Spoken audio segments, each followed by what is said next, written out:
When we gaze at the night sky, what do we feel? Wonder or dread?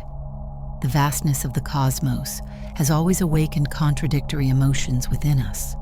The unknown, whether the celestial expanse or the mysteries of our own existence, often provokes fear. Carl Sagan, astronomer and science communicator, understood this duality like few others.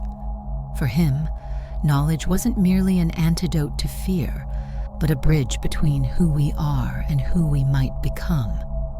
Somewhere, something incredible is waiting to be discovered. The fear of the unknown is perhaps the most primal of all human fears, yet Sagan taught us that this same unknown is also the gateway to our greatest evolution. How can we transform paralyzing fear into liberating curiosity? And you? What frightens you most when you think about the unknown? The immensity of the universe or the mysteries within yourself?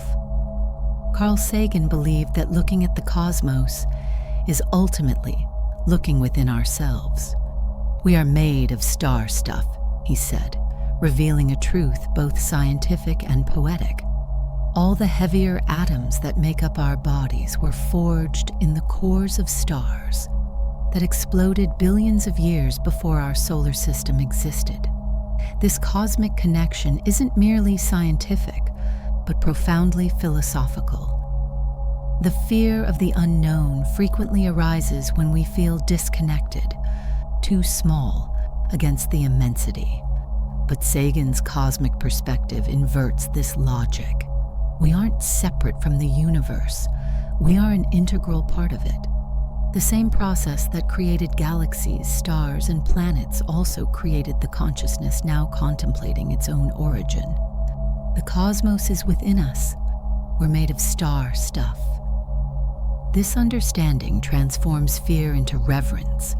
The unknown ceases to be something external and threatening and becomes part of our most intimate nature. Anxiety before the void transforms into admiration for complexity. When we understand that we carry the universe within us, fear begins to dissolve into an experience of belonging. The same elements that compose distant stars, carbon, nitrogen, oxygen, are the fundamental building blocks of our existence. This cosmic kinship doesn't make us insignificant, but bearers of a universal heritage. And you? Have you considered that your body is literally made of star stuff?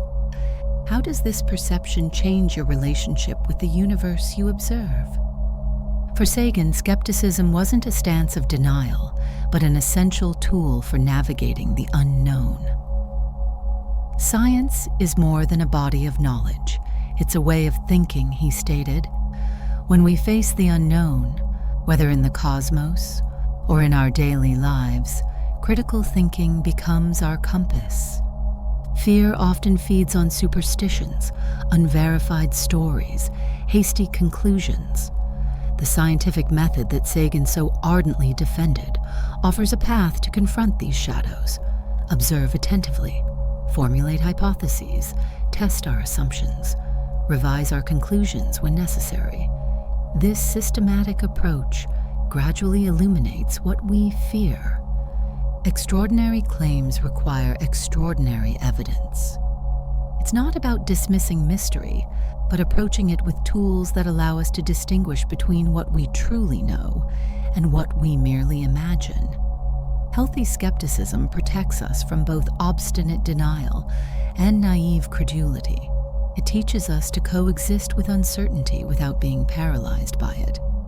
When we apply this principle to our everyday fears of failure, rejection, change, we gain clarity. How often do our greatest fears, when examined closely, reveal themselves to be based on fragile or non-existent evidence? And you? When was the last time your fear, when critically examined, proved smaller than it had seemed?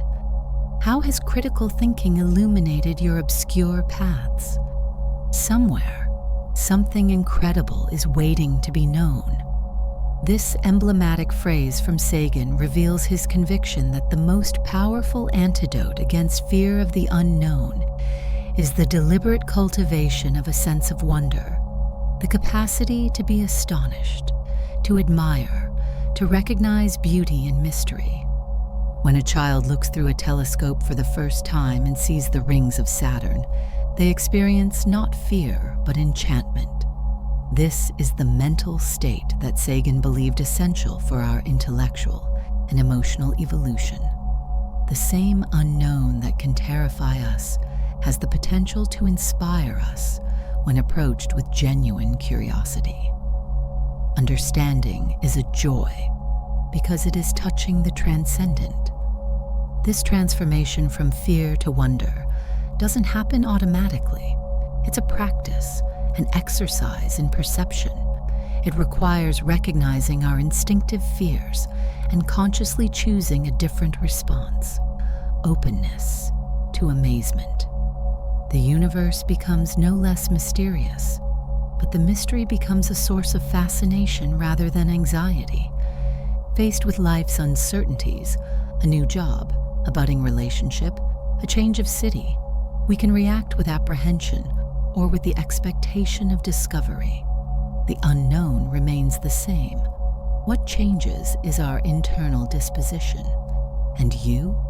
Can you remember a moment when you transformed fear of the unknown into wonder?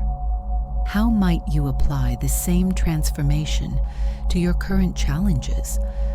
Who are we? We are a way for the cosmos to know itself. This reflection by Sagan invites us to a peculiar form of humility, not one that diminishes our importance, but that resizes it within a broader perspective. It's what we might call cosmic humility. When we contemplate the scale of the universe, with its billions of galaxies containing billions of stars, our first reaction might be insignificance. However, Sagan proposes the opposite.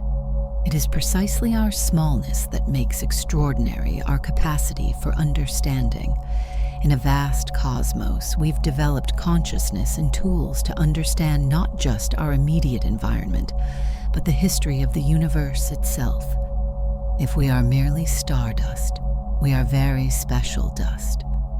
This cosmic humility dispels fear because it liberates us from the need for absolute control. We recognize that we are part of something much larger, that there are forces and processes that transcend our immediate comprehension. But instead of feeling diminished by this, we can feel privileged to participate, however briefly, in this vast cosmic drama. The fear of the unknown frequently bases itself on the illusion that we should comprehend and control everything. Cosmic humility reminds us that this is not only impossible, but unnecessary for a meaningful life. And you, how would it feel to embrace this cosmic humility in your daily life? What fears might dissolve if you accepted being part of something greater than your individual understanding? Science is not only compatible with spirituality, it is a profound source of spirituality. With this statement, Sagan pointed to another dimension of his philosophy: knowledge as a communal experience. For him, the quest to understand the unknown wasn't a solitary journey, but a collective endeavor that connects humanity across time and space. When we face the unknown together, sharing observations, comparing notes, building upon each other's discoveries, fear dilutes in the solidarity of shared pursuit. Science, at its best, isn't a cold set of facts, but a cooperative human adventure. Somewhere, something incredible is waiting to be discovered by all of us. This aspect of Sagan's philosophy is particularly relevant to our contemporary fears. In an era of complex global challenges, isolation intensifies fear. Connection, not just emotional but intellectual, is a powerful antidote. When we participate in the great human conversation about what we know and what we still seek to understand, Our individual fears find context and perspective. The fear of the unknown often makes us retreat to the familiar and comfortable. But the community of knowledge invites us to advance together, sustained by collective understanding, even when the path ahead isn't fully illuminated. And you? How has the sharing of knowledge and experiences helped reduce your fears? Is there a fear you face alone when you could be facing it in community? For small creatures such as we, the vastness is bearable only through love. In this profoundly human reflection, Sagan synthesizes his approach to the unknown.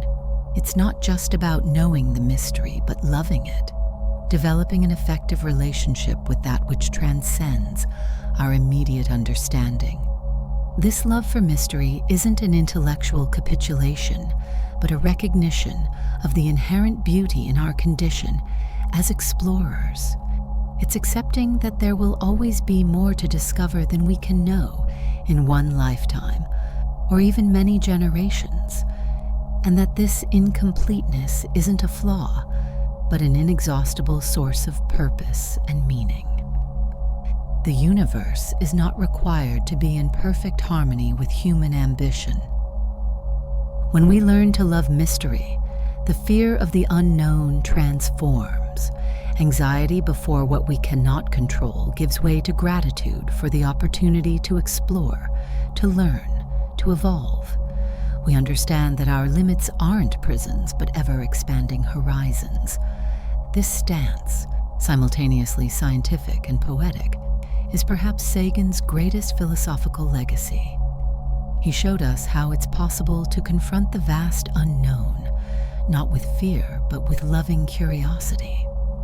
How we can, even in our finitude, participate in the infinite dance of discovery that is the cosmic adventure. And you? Can you imagine what it would be like to live not just tolerating mystery, but genuinely loving it? What unknown aspects of your life could become sources of inspiration rather than anxiety?